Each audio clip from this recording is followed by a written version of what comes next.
Hello everybody, it is Sunday the 24th of July.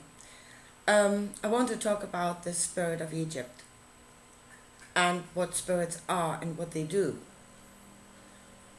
Because like the Israelites were led by a spirit, and the spirit said, I am that I am, and I create that I create. Spirits create outcomes in this world. Spirits create outcomes in this world by us becoming the energy of that spirit, and then we act according to that energy. So we become the tools, the physical tools that would make the spirit a materialistic reality. We are bringing heaven to earth.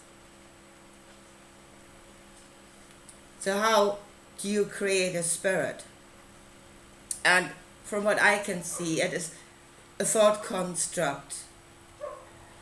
It is a perception of yourself in all of this. And that perception creates an energy in you. So out of the thought of what you are and the energy that it produces in you, you start reacting, doing according to the spirit. So the spirit of Egypt, just my friend did a lot of videos about it, and there was just sorry, one thing that made it so clear what this thing is designed to do. Because as I said, spirits are supposed to produce an outcome through us. They have works to do, and they do what they do.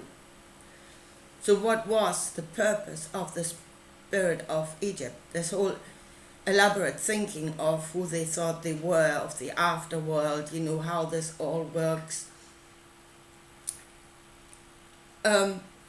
which created a feeling in the people. And I say not every person is affected by a story the same way, but they all started playing their part in this whole setup according to how it affected them.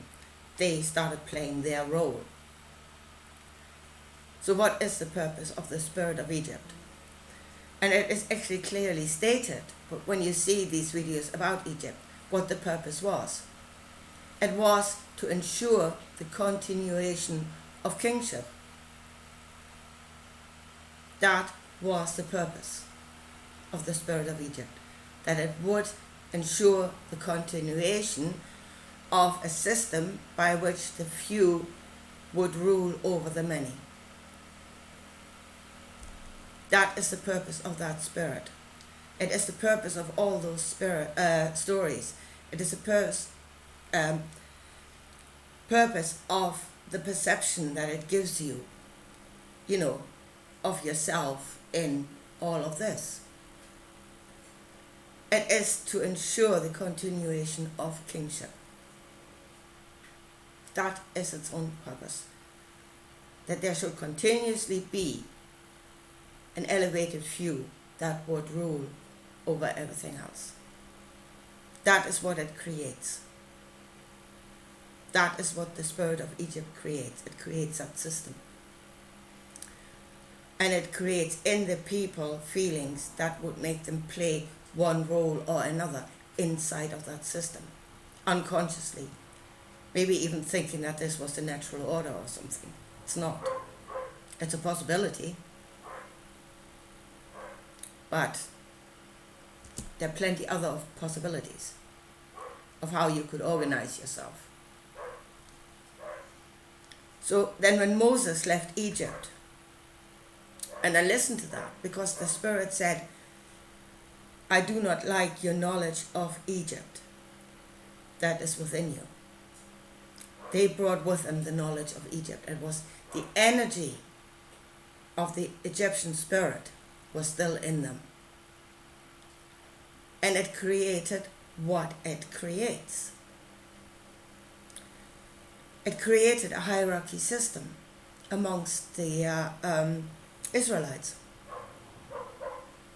amongst the Hebrews. Yeah? It recreated again the system of Egypt, where you have a ruling class, a priesthood, a law, and then those that would be ruled over, and that had to follow the instructions of the elevated few, mostly the people around Moses and the people around him. It recreated Egypt. I mean, they didn't call themselves pharaohs. They said, oh, this is completely different because it's nothing like Egypt. In essence, it was exactly like Egypt, because that spirit was in them, and it created what it creates. This view of themselves in everything else. And it recreated what it always creates, a hierarchy system. It ensures the continuation of kingship.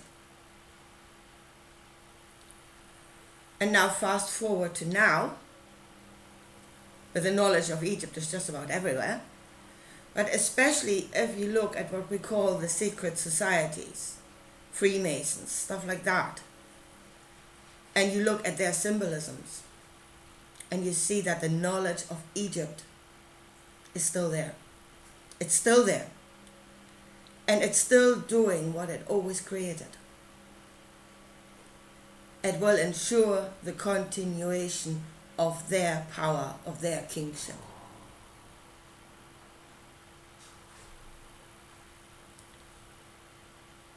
So, what we must understand about spiritual teachings is that they do not depict the all, for starters. It can't. All is all possibilities. But they create a system, a possibility within the Creator. And depending on how you see yourself, what system you think is out there, you start acting according to it. You're bringing that heaven to earth. You are becoming its working part, as you say. You are become the player in that script. The Egyptians became the players in the Egyptian script of heaven on earth. The Hebrews remained the players.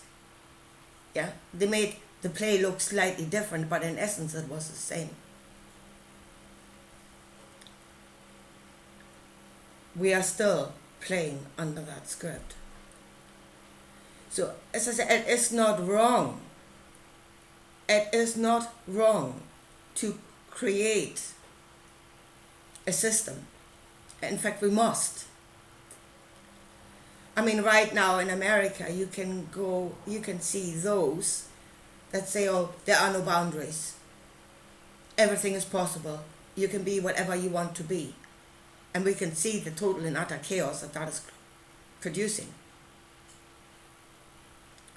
So, no, they've got to be bad. There needs to be a system that is like our own spiritual Goldilocks zone in which we can exist. So there's nothing wrong with that. There are systems that are that tight and that controlled that it is oppression. As I said, in America, the woke crowd is going the other way. Yeah? Let's let go of all the restrictions, and the end result is chaos, something that's not functioning or barely functioning. It soon won't function at all. So yes, a system, yes. A system that should afford those that work in them the maximum amount of freedom before the whole thing disintegrates into chaos. So the maximum amount of freedom. And we know our own system by the outcome, by the fruit, by what it creates. Yeah. And the Egyptian spirit, we know by its fruit, and its fruit is kingship and rulership, because that is what it was created to preserve and to ensure that it would continue. We know that fruit, and it's not terribly good. We are beginning to see the fruit of no system whatsoever in America, and that's just lunacy. So, yes, we need a new perception. We need a new story, and we must all be aware that our stories, in the very first instance, create us as energetic beings. Our energies are not set in stone. They can be changed through ideas, through stories. Then let us become aware what these stories do to us energetically. What perception of ourselves do they create? What character do we become? What role are we starting to play? And is that good? Does it give to us? Or are you laboring under a story that makes you energetically a slave and you're becoming a slave? In which case, get out of that story. Get out of that spirit. Get out of that perception of, it is a possibility and you can become that, but it doesn't mean that you have to or that you should. Because if it kills you, you bloody well shouldn't be playing that role. Anyway, I leave it at that for today, and I talk to you again soon. Bye.